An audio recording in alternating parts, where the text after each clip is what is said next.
ইতিমধ্যে আপনারা শুনেছেন নারী সংস্কার কমিশন নামক একটা কমিশন গঠন হয়েছে এবং তাদেরকে সরকার বলেছে যে আপনারা নারীদের ব্যাপারে কি কি সংস্কার আনা যায় এ ব্যাপারে আপনারা একটা প্রতিবেদন তৈরি করেন, কিভাবে নারীদের উন্নয়ন করা যায়। কিন্তু দুঃখজনক হলেও সত্য, দায়িত্ব দেওয়া হয়েছে তাদেরকে যারা পতিতাদের কন্ট্রাক্টর, এবং সংবিধান সংস্কারে এমন কিছু ধারা উপধারা কিছু পরিচ্ছেদ তারা এনেছে যার প্রতিটা পয়েন্টের সাথে ইসলামের কঠিন যুদ্ধ চলে। যে আমাদের এই বাংলাদেশে যখন যেই সরকারই আসুক না কেন, সরকারকে বিতর্কিত করা এবং দেশের মধ্যে অস্থিতিশীল পরিবেশ তৈরি করার জন্য সবচেয়ে বেশি ফিতনা তৈরি করে নাস্তিক্যবাদ, নারীবাদ, নাস্তিক্যবাদ, শাহবাগী। এরা সব সময় সরকারের সাথে আলেমদের কিভাবে দ্বন্দ্ব লাগবে সেই ষড়যন্ত্রের রূপরেখা তৈরি করে। ইতিমধ্যে আপনারা শুনেছেন নারী সংস্কার কমিশন নামক একটা কমিশন গঠন হয়েছে এবং তাদেরকে সরকার বলেছে যে আপনারা নারীদের ব্যাপারে কি কি সংস্কার আনা যায় এ ব্যাপারে আপনারা একটা প্রতিবেদন তৈরি করেন, কিভাবে নারীদের উন্নয়ন করা যায়। কিন্তু দুঃখজনক হলেও সত্য, দায়িত্ব দেওয়া হয়েছে তাদেরকে যারা পতিতাদের কন্ট্রাক্টর, এবং সংবিধান সংস্কারে এমন কিছু ধারা উপধারা কিছু পরিচ্ছেদ তারা এনেছে যার প্রতিটা পয়েন্টের সাথে ইসলামের কঠিন যুদ্ধ চলে। 53 বছর পর্যন্ত এই জাতি শান্তির আশায় ঘুরছি, শান্তি তালাশ করছি, আজও পর্যন্ত আমরা শান্তি পেলাম না। আমরা মনে মনে ভাবি কি জানেন, এই সরকার যে আছে, এই সরকার যদি পড়ে যায়, এরপরে আমাদের যে সরকার আসবে তিনি আমাদের শান্তিতে রাখবে। তো ব্যাস, বর্তমান সরকারের বিরুদ্ধে আন্দোলন করো। এই সরকারকে আন্দোলন করে যখন নামাই, আরেক সরকার আসে। ওই সরকার যখন আসে তো আমরা দেখি যে ও বড় একটা বাটপার, ও দুর্নীতিবাজ, ও সুদখোর, ঘুষখোর, হারাম করো, বেঈমান। বাস কিছুদিন চলার পর আমাদের মেজাজ তৈরি হয় যে না, এই সরকার দিয়েও হবে না, একেও নামান। এভাবে করে শুধু একটার পর একটা সরকারের পরিবর্তন আমরা করেছি, আর একটার পর একটা শুধু স্বৈরাচার দেখেছি। আজ পর্যন্ত কোন মানুষ এই 16 কোটি মানুষের জন্য, কপাল ভালো হওয়ার জন্য, এই 16 কোটি মানুষের জন্য আজ পর্যন্ত কেউ ফিকির করেনি। তারা সবসময় ক্ষমতার মসনদে আসার আগে জাতির কাছে এই স্বপ্ন দেখিয়েছিল, আমরা যদি ক্ষমতায় যেতে পারি একটা সুন্দর সমাজ উপহার দিব, একটা শান্তিময় রাষ্ট্র উপহার দিব, যেখানে চাঁদাবাজি থাকবে না, ডাকাতি থাকবে না, হানাহানি থাকবে না, খুন ধর্ষণ থাকবে না। এই কথা বলে দুর্নীতিকে বিদায় করার জন্য যারা ক্ষমতার মসনদে স্বপ্ন দেখিয়ে এসেছিলেন ক্ষমতায়, আমরা দেখি ক্ষমতায় আসার পর তারাই সবচেয়ে বড় দুর্নীতিবাজ হয়ে দেশে বিদেশে তারা গাড়ি বাড়ি অট্টালিকা হাঁকিয়েছে। এই জাতির জন্য তারা কোনো চেষ্টা করেনি, কিন্তু আমরা শুধু স্বপ্নই দেখলাম 53 বছর যে আমাদের আরেক সরকার আসবে, তিনি আমাদের শান্তি দিতে পারবে। আমরা নেতার পরিবর্তন করেছি, কিন্তু আমাদের ওলামায়ে কেরাম, বিশেষ করে মরহুম পীর সাহেব একটা কথা বলতেন যে নেতার পরিবর্তন চাই না, নীতির পরিবর্তন চাই। নেতার পরিবর্তন করে লাভ হবে না, ও সবগুলোই বাটপার। যারা বাটপার নয় তারাও ক্ষমতার মসনদে এসে দেখবেন এরাও বাটপারি করে। আমরা গত কয়েক বছর দেখেছি স্বৈরাচার সরকারের আমলে যে ডাকাত দেখা যেত না সাধারণত, অথচ 10-15 বছর আগে কিন্তু বাংলাদেশে ডাকাতে ভরা ছিল। কিন্তু হঠাৎ করে দেখলাম যে ডাকাত নাই, আসলেই ডাকাত ছিল না, ডাকাত কমে গেছে। কিন্তু আমি চিন্তা করলাম যে ডাকাতগুলো গেল কই? ডাকাত তো ভালো হওয়ার জাত না, এরা ভালো হলো কেমনে? খবর নিয়ে দেখলাম যে এখন এসে না বুঝতেছি যে আগের ডাকাতগুলো তো তারা যায় নাই। আগে তারা ডাকাতি করতো রাতের গভীরে, সরকারের ক্ষমতার মসনদে থাকা অবস্থায় তারা ডাকাতি বাদ দিয়ে বড় বড় নেতা হয়ে গেছে। এখন ওই সরকার যখন ক্ষমতায় নাই, ওই ডাকাতরা আবার নিজের জায়গায় ফিরে এসে আবার ডাকাতি করা শুরু করছে। আবার ডাকাতি বেড়ে গেছে। বোঝাতে চাচ্ছি এভাবে সমাজ পরিবর্তন হয় না। সমাজ পরিবর্তনের জন্য নেতার পরিবর্তন চলবে না, নীতির পরিবর্তন দরকার। মানব প্রচিত তন্ত্র মন্ত্রকে দাফন করে লেনিন, কার্ল মার্কস, মাও সেতুং, আব্রাহাম লিঙ্কনদের তন্ত্র দিয়া, জিয়া এরশাদ আর মুজিবের আদর্শ দিয়া এই সমাজ 53 বছর পরিবর্তন হয়নি, হচ্ছে না, হবেও না। ডক্টর ইউনূসও এসে একই কথা আমাদেরকে শোনাচ্ছেন। আমরা দেশকে সংস্কার করব, দেশকে একটা আমূল পরিবর্তন আসবো। লিখে রাখেন, আই ক্যান চ্যালেঞ্জ। কোটিবার কসম করে আমি চ্যালেঞ্জ করে যাচ্ছি, ডক্টর ইউনূসের মাধ্যমে এই দেশকে সংস্কার করা সম্ভব হবে না। এভাবেই দেশকে সংস্কার করা যায় না। আর দেশকে যদি সংস্কার করতে হয়, দেশের প্রতিটা সেক্টরকে যদি সংস্কার করতে হয়, প্রতিটা সেক্টর ইসলামের আইন বাস্তবায়ন করা দরকার। কিন্তু আফসোসের সাথে বলতে হয়, যাদেরকে ঢুকানো হলো নারী কমিশনে, এরা কি করলো? প্রায় 12টা বিষয় তুলে ধরলো, যেটার সাথে সরাসরি ইসলামের বিদ্বেষ, যেটার সাথে সরাসরি ইসলামের সংঘর্ষ।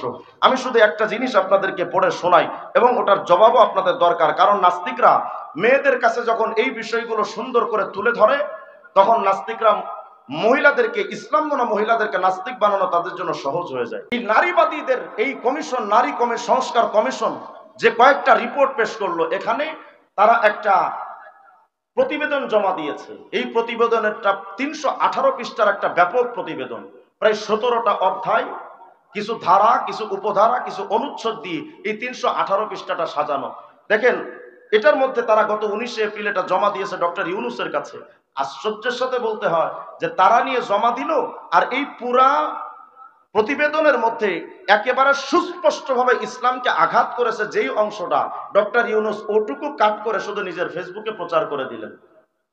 তাহলে বোঝা যাচ্ছে, বাহ্যিকভাবে অন্তত ধরে নেওয়া যায় যে এই নারীবাদীদের সাথে ডক্টর ইউনূসের একটা গভীর সম্পর্ক আছে। তা না হলে শুধু ওই অংশটা, যে অংশটা দিয়ে মুসলমানদের সবচেয়ে আঘাত করবে ইসলামের, সেই অংশটা প্রচার করবেন কেন? এবং তিনি উদ্যোগ নিয়েছেন যেটা অতি দ্রুত মানুষের কাছে পৌঁছে দেওয়া হবে আর আইন করে এটা বাস্তবায়ন করা হবে। আলোচনায় যাওয়ার আগে সুস্পষ্ট বক্তব্য এটা শুনে রাখা দরকার, ডক্টর ইউনূসের জন্য আমরা পাহাড় হয়ে তাকে প্রতিরোধ করে তাকে এখনো পর্যন্ত আমরাই টিকিয়ে রেখেছি। যদি ইসলামপন্থীদের সাপোর্ট যদি ডক্টর ইউনূস থেকে সরে যায়, ডক্টর ইউনূসের বাঁচানোর ক্ষমতায় আমেরিকার দাদাদেরও হবে না। এটাই সুস্পষ্ট বক্তব্য। তারা কি লিখলো দেখেন, নারী সংস্কার কমিশনের 11তম অধ্যায়ের 11.3.11 ক অনুচ্ছেদে কি লিখতেছে, তারা বলে, নারীদের সম্পত্তির সমান উত্তরাধিকার নিশ্চিত করতে মুসলিম ও হিন্দু উত্তরাধিকার আইন সংশোধন করা জরুরি। নাউজুবিল্লাহ, আসতে বলেন। মুসলমানদের ইসলামের আইন, কোরআনের আইন, এটা সংশোধন করা জরুরি। কত বড় স্পর্ধা আপনি চিন্তা করেন। অথচ সূরা আহজাবের 36 নম্বর আয়াতের মধ্যে আল্লাহ পাক বলেছেন, আল্লাহ পাক যে আইনটা জারি করেছেন একবার, এই আইন পরিবর্তনের ক্ষমতা সাতবক জমিন আসমানের কারো হতে পারে না। আল্লাহ পাক বলেন কোরআনে কারীমের মধ্যে সূরা আহজাবের আয়াত, এটা 36 নম্বর আয়াত, আল্লাহ বলেছেন যে কোশ্চিন কালেও এই সুযোগ নাই যে আল্লাহ এবং তার রাসূল ইদা কদাল্লাহু ওয়া রাসূলুহু আমরান, আল্লাহ এবং তার রাসূল যখন কোন আইন তৈরি করে দেন, এটার ব্যাপারে কারো কোনো ক্ষমতা নাই যে এটাকে পরিবর্তন করে ভিন্ন কোনো কিছু আইন তৈরি করে দিবে। এই ক্ষমতা পৃথিবীর কারো নাই, ঈমানদারদের তো নাই, নারীবাদীদের আবার সুযোগ কোথায়? যেই আল্লাহ পাক বললেন তার আইন পরিবর্তন হবে না, নারীবাদীরা বলে সেটাকে পরিবর্তন করতে হবে। কি আইন? তারা বলে যে নারীদের উত্তরাধিকার সম্পত্তির ক্ষেত্রে ইসলাম নারীদেরকে ঠকিয়েছে। নাউজুবিল্লাহ, আসতে বললেন আপনারা।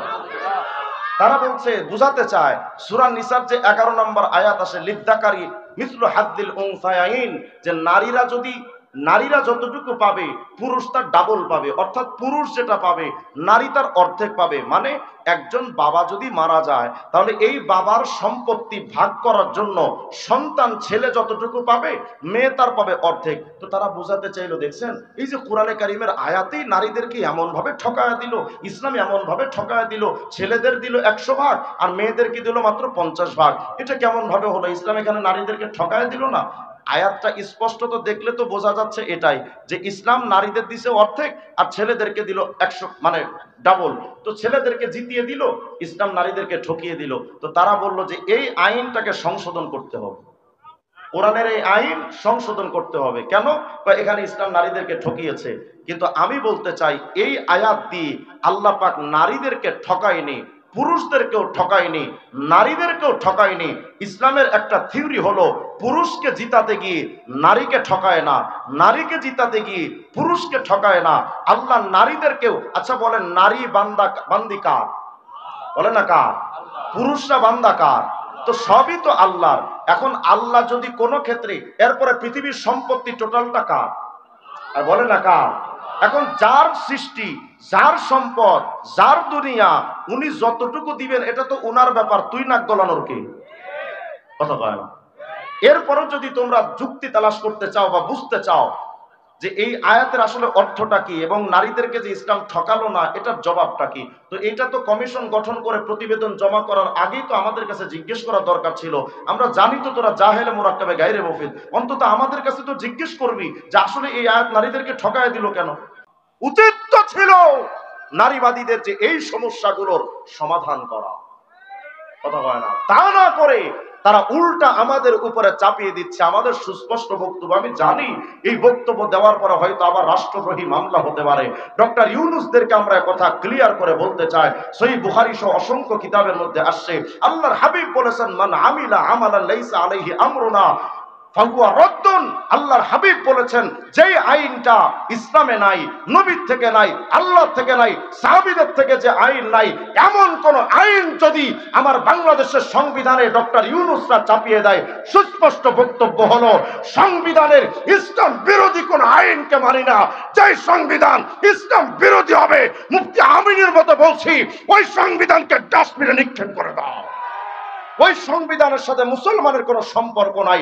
আমরা মানি সেই সংবিধান, যেই সংবিধান আল্লাহ এবং রসুলের ইসলাম দিয়ে হবে। ইসলাম বিরোধী কোন সংবিধান আমরা মানি না।